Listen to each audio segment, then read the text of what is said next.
What would you do if your parents told you that you weren't worth even $600, but gave your sibling tens of thousands to chase a dream? Most people would crumble under the weight of that rejection. But what if that betrayal became the very fuel to build an empire so powerful, the same parents who abandoned you would one day come crawling back, begging to work for you? Stay with me until the end, because this is a story of family betrayal, ambition, and the sweetest revenge imaginable. My name is Daniel Cruz, and I was only 18 when my parents looked me straight in the eye and told me I wasn't worth helping. It wasn't like I asked for a fortune. All I needed was $600. Not for a car, not for parties, not for anything reckless, just enough to pay the tuition for a local tech program at community college. It was my shot to escape the small Ohio town where I grew up, a place where people whispered behind white picket fences and dreams died quietly. Our house wasn't much. The wallpaper peeled at the corners, the floorboards warped with age, but it was home. I wasn't the loud one or the golden child. That title belonged to my sister Sophia. She was vibrant, talkative, the kind of person who could walk into a room and instantly draw every eye. My parents adored her, Mom hanging on her every word, Dad grinning as if she carried the family legacy. And me.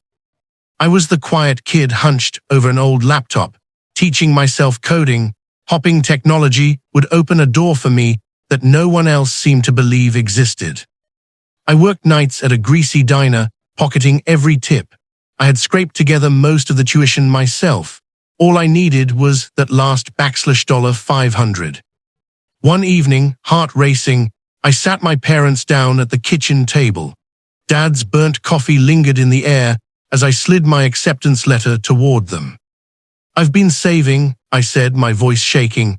"I just need $500 more. I promise I'll pay you back." Mom's eyes darted to Dad. He leaned back in his chair and sighed as though I'd asked for the moon. "Daniel, money's tight right now. Bills are piling up. Maybe next year." Mom nodded in agreement. "You can just work full-time and save more." I swallowed hard. "It's just $500, please." But they shut me down. "No, not this time. Maybe later. I wasn't worth it." That night, I stared at the cracked ceiling above my bed, their rejection replaying in my head until the words carved themselves into me. I wasn't enough. A few weeks later, everything changed. I overheard Sophia whispering excitedly with Dad about an app idea she had, something for local musicians to sell their songs. At dinner the next night, she leaned forward with confidence sparkling in her eyes.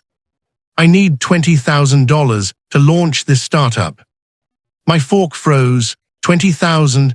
I braced myself for the same excuse I'd heard. Money's tight. But instead, Mom lit up with a radiant smile. "We've been saving for something big," she said. Dad pulled out his phone. "We're proud of you, Sophia. Let's do this."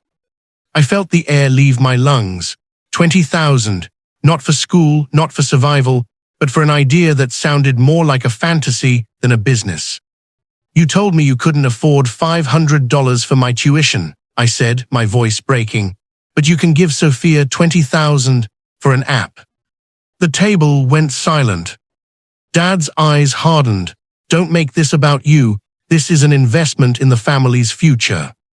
Investment, that word ripped through me like glass.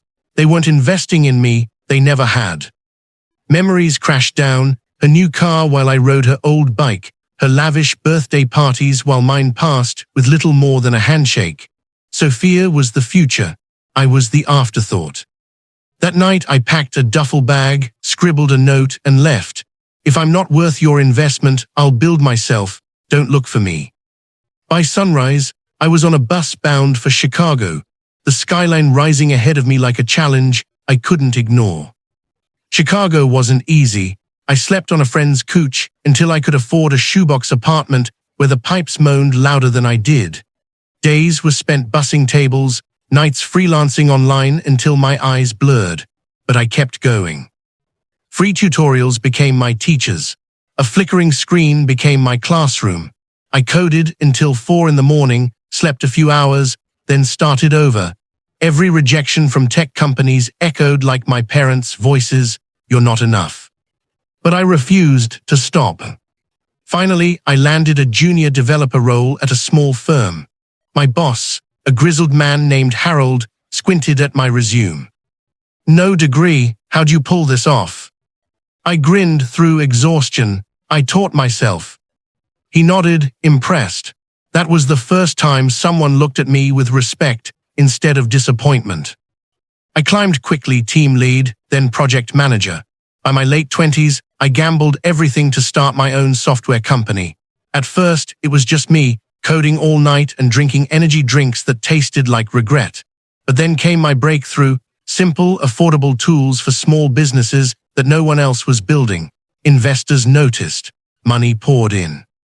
By 28, I was the CEO of a multimillion-dollar firm. My name appeared in tech blogs. Clients lined up. But even in success, I carried the scars of rejection.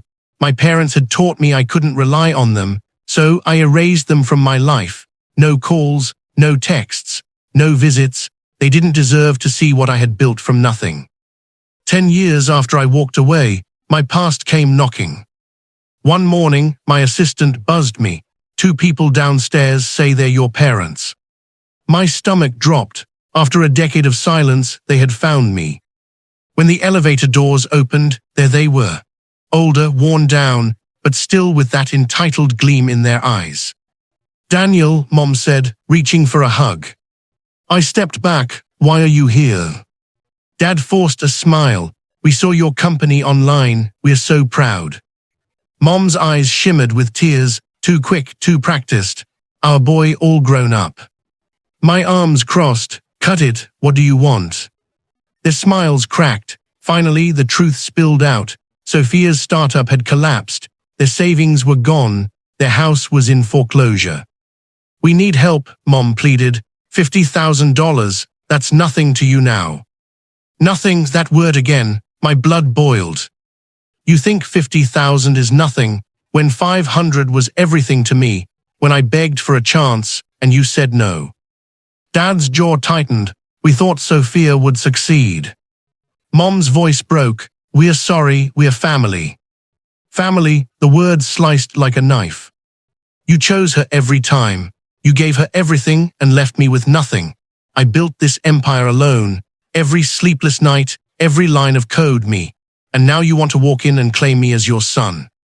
Tears streaked down Mom's face. "We love you, Daniel." I shook my head. Too late.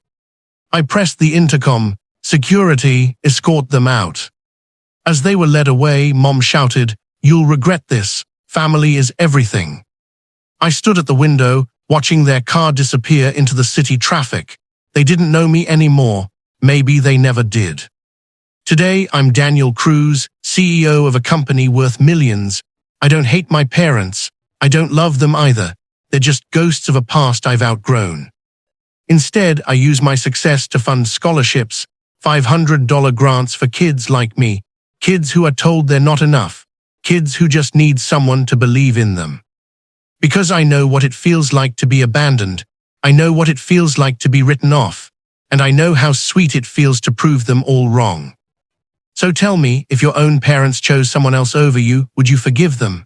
Or would you do what I did and let success be your answer? Share your thoughts in the comments, and if you enjoyed this story of betrayal, resilience, and redemption, don't forget to subscribe to Taylor's Between Time for more stories that will stay with you long after they're told.